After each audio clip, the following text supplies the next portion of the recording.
Hello guys, कैसे हो आप सब। उम्मीद है यार आप सब बहुत अच्छे होंगे। तो गाइज आज के इस वीडियो के अंदर हम आपसे बात करेंगे प्राइवेट बैंक जो होते हैं, जैसे कि एक्सिस बैंक हुआ, एचडीएफसी बैंक, यूको बैंक।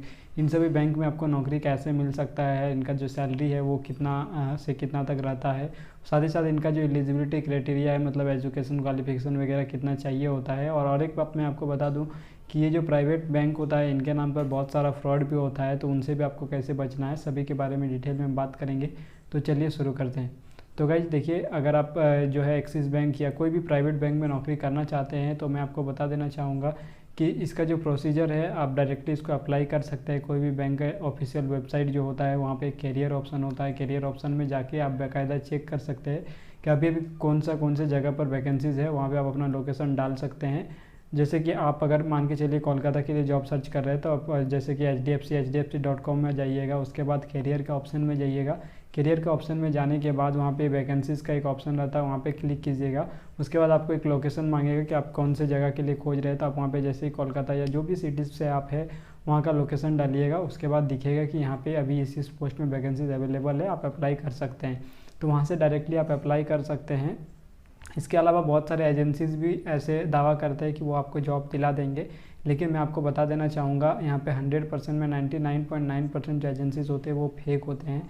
क्योंकि आप जहाँ भी पोस्ट देखिएगा, आप मान के naukri.com, sign.com या आप फेसबुक वगैरह में या OLX में हमेशा ये सब का ऐड आता रहता होगा कि प्राइवेट बैंक में नौकरी करने के लिए इस नंबर पे कॉल करें, इतना से इतना तक सैलरी मिलेगा। ये जो पोस्ट है, ये जो फ्रॉड है, ये सबसे ज़्यादा चलता है मार्केट के अंदर। तो प्राइवेट बैंक में नौकरी करने के चक्कर में आप किसी एजेंसी के चक्कर में अगर फंस जाते हैं तो वो लोग अच्छा खासा पैसा भी आपसे ले लेते हैं और बाद में आपको जो है जॉब भी नहीं मिल पाता है।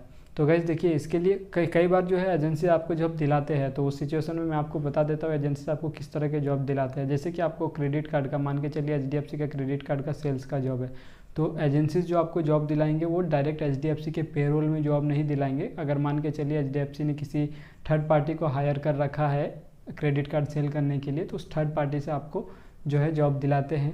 अगर आपको पेरोल पे जॉब करना है, मतलब कोई भी प्राइवेट बैंक का पेरोल पे जॉब करना है, तो आपको डायरेक्टली ही अप्लाई करना पड़ता है। कई बार क्या होता है कि एजेंसीज जो है आपको अप्लाई करने का प्रोसीजर बता देते हैं या आपके बिहाफ पे वो अप्लाई कर देते हैं। इंटरव्यू वगैरह आपको देने जाना पड़ता है, जहाँ का वेन्यू होता है वहाँ पर।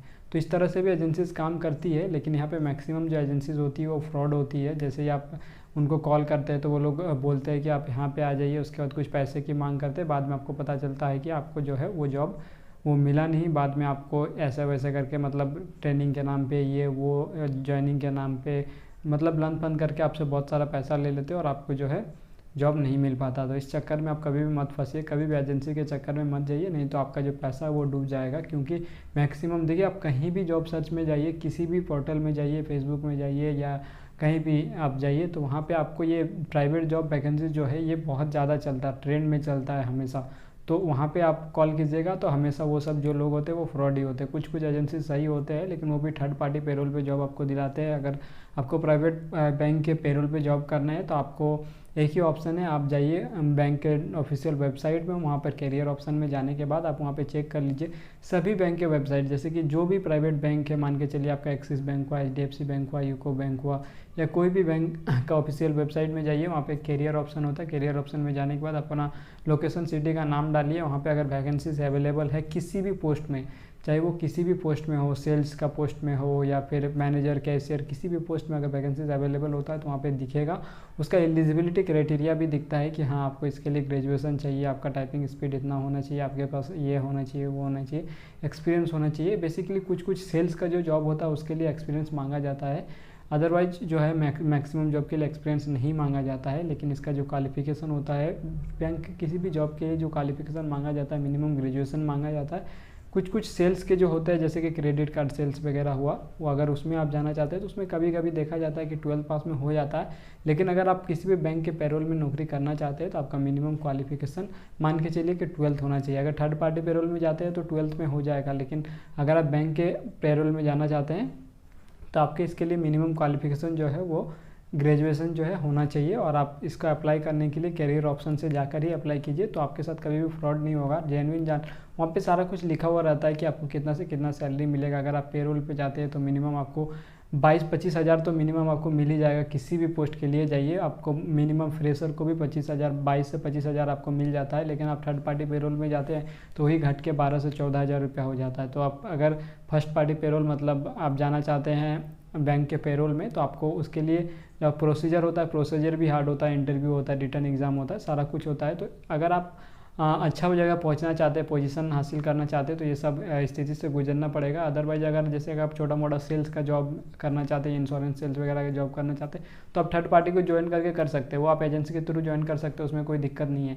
लेकिन आप पेरोल पे अगर जाना चाहते हो तो आपको कैरियर ऑप्शन से ही जाना पड़ेगा। मतलब बैंक के वेबसाइट में जाइए, कैरियर ऑप्शन में जाइए, वहाँ पर बाकायदा जो भी वैकेंसीज अवेलेबल होता है उसका इन्फॉर्मेशन रहता है, जो सिटीज़ में अवेलेबल होता है उसका इन्फॉर्मेशन रहता है, कितना से कितना सैलरी आपको मिलेगा उसका इन्फॉर्मेशन, मतलब जॉब का डिस्क्रिप्शन पूरा रहता है। उसमें क्या क्या मतलब आपको चाहिए, कितना क्वालिफिकेशन चाहिए, कितना सैलरी मिलेगा, सब कुछ वहाँ पे दिया हुआ रहता है। तो कभी भी आप अगर जॉब सर्च करते हैं तो आप हमेशा प्राइवेट बैंक के किसी भी मतलब अगर सरकारी होता है तब तो वो न्यूज़पेपर वगैरह में नोटिफिकेशन आ जाता है, उसका तो बात छोड़ दीजिए। प्राइवेट बैंक में अगर आपको वैकेंसीज के रिलेटेड जानकारी चाहिए तो आप हमेशा जो है बैंक का वेबसाइट को खोलिए। वेबसाइट को खोलने के बाद कैरियर ऑप्शन में जाके वहाँ पे आप देख लीजिए, जो भी वैकेंसीज अवेलेबल होता है वहाँ पे दिखता है, वहाँ से आप डायरेक्टली अप्लाई कर सकते हो। वहाँ पे वेन्यू लिखा हुआ रहेगा जहाँ पे जाना पड़ेगा, वो सारा कुछ एड्रेस वगैरह लिखा हुआ रहेगा, या फिर उनका ऑफिशियल मेल आईडी भी रहेगा। उनका मेल आईडी में आप कांटेक्ट कर सकते हैं, कुछ भी अगर आपको जानकारी चाहिए तो वहाँ से आप पूछ सकते हैं।